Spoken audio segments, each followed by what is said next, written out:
with the Clemson Tigers. They returned 16 starters, which is most in the country. So, Coop, for the Tigers, for Dabo Swinney, what's Clemson's big focus, big summer agenda heading into the season? Hard to find a vulnerability here with the Clemson Tigers. I believe they're probably the most talented team with the most experienced production coming back in all of college football. You said it.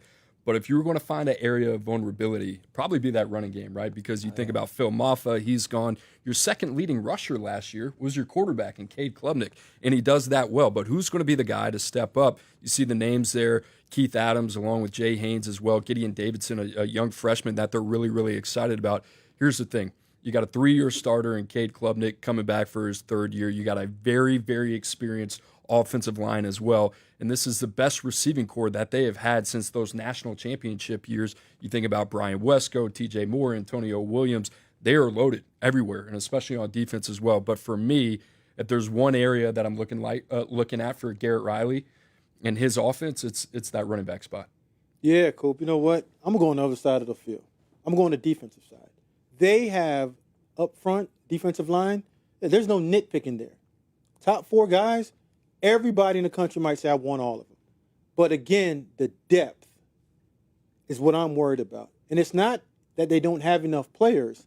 Players with experience that number 5 through 8 and even 9 or 10 for a 12-game season can show up on the back end.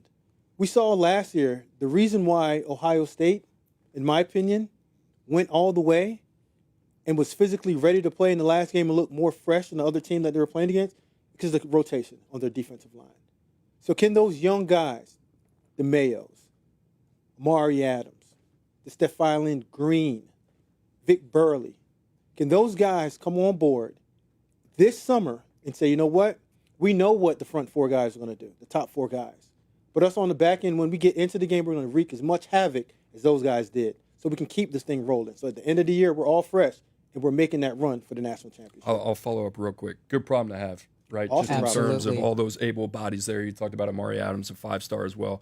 The thing about Clemson, I will say, they played these young guys early. Those guys are going to have to come in and provide some value. We saw that with Peter Woods. We saw that with TJ Parker.